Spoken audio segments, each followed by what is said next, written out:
السلام علیکم ورحمۃ اللہ وبرکاتہ۔ الحمد للہ رب العالمین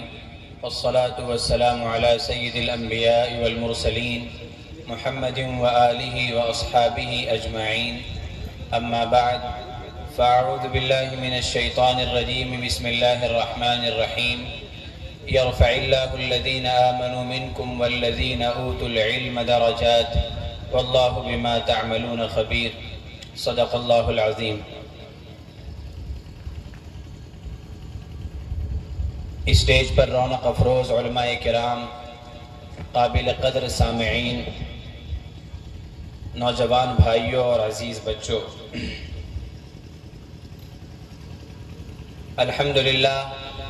مغرب کے بعد سے آپ لوگ اب تک مدرسہ دارالسلام کے طلباء اور اس اجلاس میں تشریف لائے علماء، نعت خوان اور قرہ حضرات کو سماعت کر رہے ہیں۔ بچوں کے مغرب بعد کے پروگرام کا بیشتر حصہ میں نے بھی ملاحظہ کیا، جیسا کہ ابھی ناظم صاحب نے آپ کے سامنے بات رکھی کہ میں نے ذاتی طور پر بچوں کا قرآن سنا ہے، ان کی تلاوت سن کر، ان کی تجوید دیکھ کر بے حد خوشی ہوئی۔ جلسے میں بطور نمونہ جو کچھ بھی مدرسے کے اساتذہ اور ذمہ داران نے پیش کروایا، ذاتی طور پر میں نے بھی اسے بہت غور سے اور اس بات کا اندازہ لگانے کے لیے کہ ان کا پڑھنا کیسا ہے سنا، تو بلا شبہ ان کو کم از کم 90 نمبر دیا جا سکتا ہے۔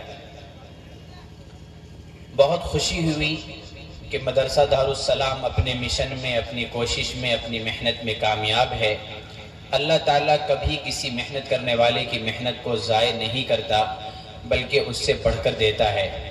اور یقیناً اس مدرسے کی کوششوں میں آپ سامعین، آپ موجود حضرات کا بھی حصہ ہے کہ آپ حضرات کا تعاون اور آپ حضرات کے حوصلہ افزائی کے بدولت بہت سارے کام اساتذہ اور منتظمین کے لیے آسان ہو جاتا ہے۔ سب سے پہلے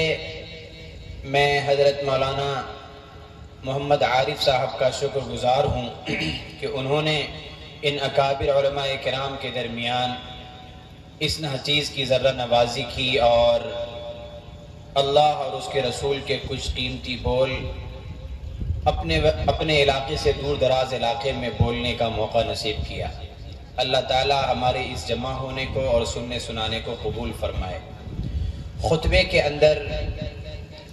جو میں نے آیت کریمہ پڑھی ہے، اس کی تشریح بھی کروں گا،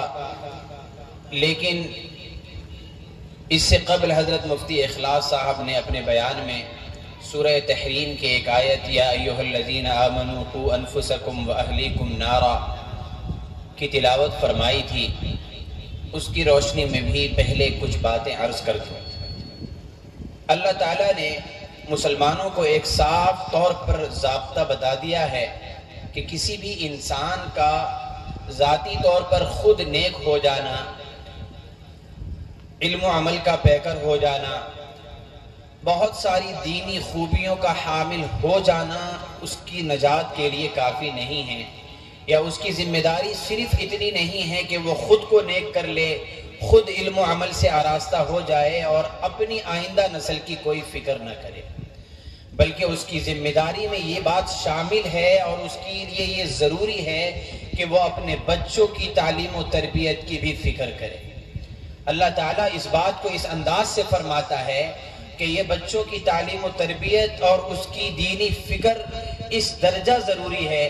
کہ جیسے ایک انسان کے لیے یہ بات ضروری ہے کہ وہ اپنے بچے کو آگ سے بچائے۔ اگر کوئی اپنے بچے کی تعلیم و تربیت کے حوالے سے یہ کہہ کر اپنے آپ کو مطمئن کرتا ہے کہ میں نے اپنے بچے کو بہت سمجھایا، بڑے مکاتب میں ڈالے، بڑے اساتذہ کرام کا ہاتھ پکڑایا، لیکن میرا بچہ اپنی شرارت کی وجہ سے، اپنی سرکشی کی وجہ سے پڑھ نہیں پا رہا ہے یا نیک نہیں بن پا رہا ہے، اور ماں باپ اتنا کہہ کر مطمئن ہیں، یہ اس کے لیے کافی نہیں ہے۔ اس کو مثال سے اس طریقے سے سمجھنا چاہیے کہ کہیں پر آگ جل رہی ہو اور اس کا ایندھن بہت سخت ہو، اور کوئی باپ اپنے بچے کو یہ کہے کہ اس آگ کی طرف نہیں جانا، لیکن بچہ اپنی نادانی یا شرارت کی وجہ سے اس کی طرف بھاگ رہا ہو، تو کیا کوئی ماں باپ صرف یہ کہہ کر اپنے آپ کو مطمئن کر سکتا ہے کہ ہاں میں نے سمجھا دیا، وہ نہیں سمجھتا تو میں کیا کروں؟ اللہ فرماتے ہیں کہ جس طریقے سے اس بچے کی محبت میں ماں اور باپ دوڑیں گے، بھاگیں گے اور اس کو زور سے پکڑیں گے اور اس کو سختی کے ساتھ باندھ کر ادھر کھینچیں گے، اس طریقے پر ضروری ہے کہ دین اور دینی اعمال اور دینی علم سکھانے کے لیے یا اس سے گریزہ بچے کو ایسے سختی کے ساتھ پکڑ کر لا کر دینی علم میں اور دینی ماحول میں ڈالیں۔ اگر ایسا نہیں کرتے تو یقین جانو کہ اگر تعلیم و تربیت نہ ہوئی تو تم بھی جہنم کا ایندھن بنو گے اور تمہاری اہل و عیال، بیوی بچے بھی تمہارے جہنم کا ایندھن بنیں گے۔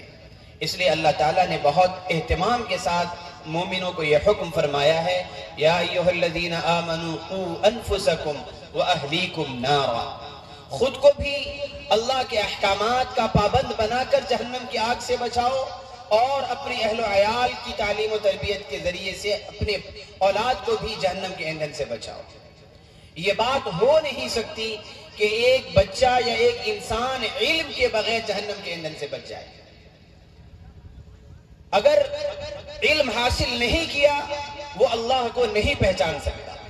بے علم نتواں خدا را شناخت، کہ بے علم کبھی بھی اللہ کو پہچان ہی نہیں سکتا ہے۔ اللہ کی شناخت بغیر علم کے ممکن نہیں ہے۔ ایک انسان دین کو آسان سمجھ کر یا دین کو دوسرے تیسرے درجے کی چیز قرار دے کر دین علم کی کوشش نہیں کرتا، اپنے بچے کو مدارس میں داخل نہیں کرتا اور یہ سوچتا ہے کہ دین اتنا مشکل نہیں ہے جتنا مشکل مولویوں نے بنا رکھا ہے، یقین جانے وہ گمراہی پر ہے اور جہالت اور نادانی کا کام کر رہا ہے۔ دارالعلوم دیوبند کے موجودہ محتمم مفتی ابو القاسم صاحب بنارسی دامت برکاتہم نے ایک موقع پر فرمایا کہ اس وقت دنیا میں یا ہمارے ہندوستان میں کم از کم یہ کہہ لیں کہ 3 جگہوں سے دین کی خدمت ہو رہی ہے، دین کی اشاعت کا کام ہو رہا ہے، مدارس، مراکز اور خانقاہیں۔ بنیادی طور پر اگر دیکھیں تو ساری ان تینوں شعبوں کی چکی اگر چلتی ہے اور ان کو پانی ملتا ہے تو وہ ان مدارس سے ملتا ہے، کہ علم ہر چیز کے لیے اول نمبر پر ہے، اگر وہ نہ ہو تو پھر کوئی بھی کام نہیں بنتا۔ اس لیے علم کی تلاش میں انسان کو ہمیشہ رہنا چاہیے، اور خاص طور پر اگر اپنے علاقے اور محلے میں اس کا انتظام ہو، پھر بھی انسان اگر علم سے محروم رہتا ہے یا اپنے آپ کو محروم کرتا ہے، اللہ اس کو کبھی نہیں بخشے گا۔ اور یہ بھی سچی پکی بات ہے کہ وہ دین اور دنیا دونوں کے اندر بے سکونی اور بے اطمینانی کی حالت میں رہے گا۔ اس دنیا کے اندر بھی دین علم کے بغیر انسان سکون نہیں پا سکتا۔ انسان لاکھ علم حاصل کر لے، لیکن اگر اس کے پاس دین کا علم نہ ہو، اگر اس نے اپنے اس علم کو اللہ کے نام کے ساتھ شروع نہ کیا ہو، اس کا علم اس کے لیے مفید نہیں ہو سکتا ہے۔ اور یہ بات کہ ان دینی علوم کے ذریعے سے ہماری دنیاوی زندگی میں یا ہمارے دوسرے علوم میں کس قدر معاونت ہوگی، مدد ملے گی، تو یہ بات یاد رکھیں، دنیا کا جون سا علم آپ لے لیں اور جس شعبے کی بھی آپ کسی تحقیق کو پرکھنا چاہیں، جائزہ کرنا چاہیں، اور ان علوم کو لیں اور قرآن کریم سے ملائیں، آپ دیکھیں گے کہ آپ کو قرآن کا علم اس کے اندر بہت واضح طریقے پر ملے گا، اور اتنے واضح طریقے پر ملے گا کہ انسان کو تسلی ہو جائے گی کہ ہاں جو کچھ ہم نے پڑھا ہے لکھا ہے وہ قرآن اس کی تصدیق کرتا ہے۔ اور اگر کوئی علم ایسا ہے کہ جس سے جو قرآن سے ٹکرا رہا ہے تو یقین جانے کہ وہ علم غلط ہے، اللہ کے قرآن کا علم غلط نہیں ہو سکتا۔ جب انسان اس طریقے پر اپنے بچے کی تعلیم و تربیت کرے گا، اللہ کا وعدہ ہے کہ ایک بے علم کا انسان بھی عمل کرتا ہے، اللہ اس کے عمل کو بھی قبول کرتا ہے، لیکن ایک ایمان والا جو علم والا بھی ہو، وہ اگر عمل کرتا ہے اور اللہ کے احکامات کی پابندی کرتا ہے، اللہ اس کے درجات کو بلند کر دیتا ہے،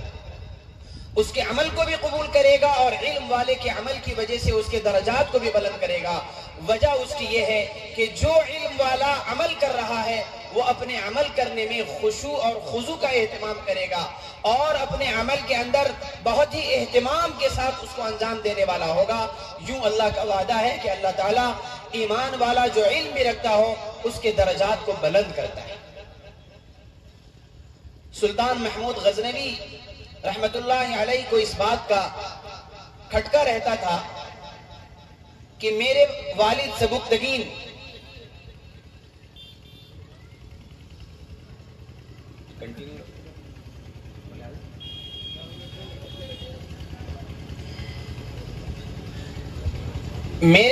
سبکتگین بادشاہ تو نہیں تھے، وہ ایک فوجی تھے، نہ جانے میری ان سے نسبت صحیح تھی یا نہیں یہ تردد ہوتا تھا۔ دوسرے اس بات کا انہیں کھٹکا ہوتا تھا کہ جو دنیا کے اندر مختلف دین کے شعبے ہیں، ان شعبوں میں سب سے اہم کون سا شعبہ ہے؟ ایسے ہی اس بات کا انہیں ایک بار تردد ہوتا تھا کہ ایک زمانہ ہوا کہ آقا علیہ السلام حضور پاک صلی اللہ علیہ وسلم بہت دن ہوئے خواب میں نہیں آتے۔ کیا بات ہے؟ ان تین چیزوں کا انہیں کھٹکا رہتا تھا۔ کہتے ہیں کہ وہ ایک مرتبہ شہر میں راؤنڈ کر رہے تھے، ایک طالب علم کو دیکھا کہ کسی گھر کی روشنی میں مطالعہ کر رہا ہے۔ پوچھا کہ یہاں کیوں پڑھتے ہو، مسجد میں کیوں نہیں پڑھتے؟ کہا کہ وہاں لائٹ کا انتظام نہیں ہے اس لیے یہاں پر پڑھ رہا ہوں۔ بادشاہ نے کہا کہ میں تمہاری روشنی کا انتظام کر دیتا ہوں۔ بادشاہ نے اس کی روشنی کا انتظام کر دیا۔ طالب علم نے اس کے لیے دعا کی، سلطان محمود غزنوی کے لیے دعا کی کہ اے اللہ، اس نے میری اس ضرورت کا انتظام کر دیا ہے، تو اس کی مرادیں پوری کر دے۔ چنانچہ کہتے ہیں کہ حضور پاک صلی اللہ علیہ وسلم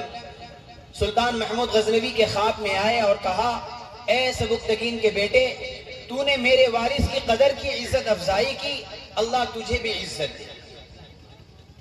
تو دیکھا آپ نے کہ ایک طالب علم کی خدمت کے نتیجے میں سلطان محمود غزنوی پر اللہ تعالیٰ نے رسول پاک صلی اللہ علیہ وسلم کو خواب میں بھیج کر یہ ساری باتیں کلیئر کر دی کہ یہ سبکتگین ہی کا بیٹا ہے، اور دنیا میں افضل ترین اگر کوئی عمل ہے تو وہ دین کا علم حاصل کرنا ہے، اور سربلندی اور عزت الگ مل گئی۔